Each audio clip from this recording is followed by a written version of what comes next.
Welcome po muli sa Philippine Weather Trivia again para po sa mga bago sa channel na to. Ako nga po muli si Alvin Pura, isang meteorologist at ang inyong weather tito.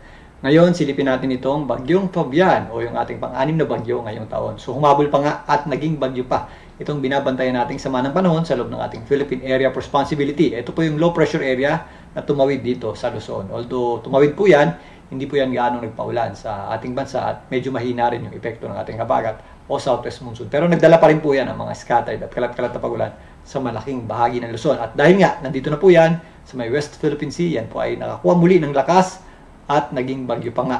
At yan ay nabigyan ng local name na Fabian.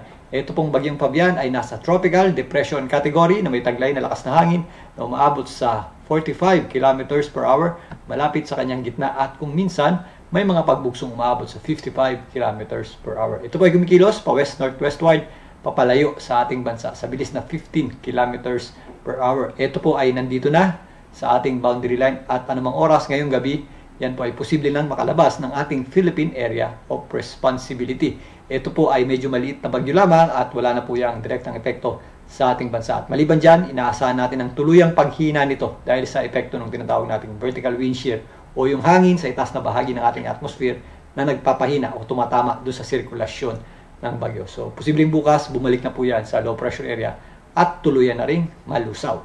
So, narito po ang ating satellite image para sa panghalatang lagay ng panahon sa malaking bahagi ng ating bansa. Kung mapapansin nyo, nandito po yung ating bagyong si Fabian at malapit na sa ating boundary line at posible na po yung makalabas.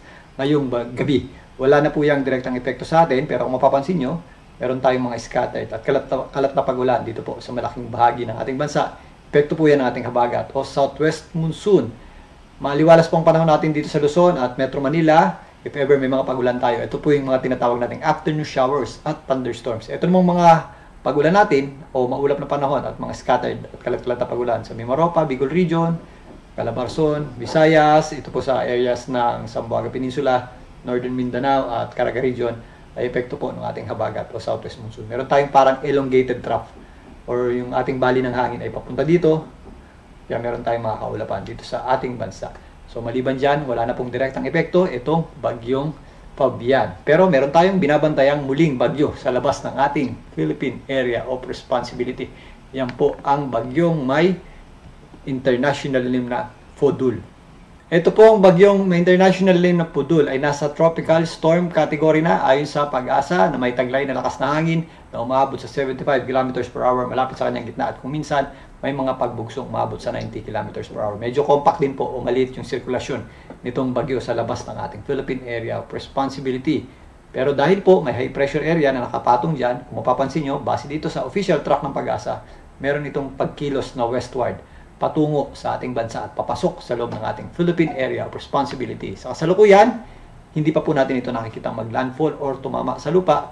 Yan po ay aakyat lamang or dadaan dito sa itaas na bahagi ng ating park. Pero yan po ay may possibility pang lumakas bago pa man makapasok sa loob ng ating Philippine Area of Responsibility. Yan po ay unti-unting kilos, pakanluran sa bilis na 15 kilometers per hour north-northwestward patungo nga dito sa kanto ng ating park. So posibleng sa darating na linggo hanggang Lunes, yan po ay makapasok na sa loob ng ating Philippine Area of Responsibility as a severe tropical storm. Kung sakali ito po ay makapasok na sa loob ng ating Philippine Area of Responsibility, ito po ay bibigyan ng local name na Goryo.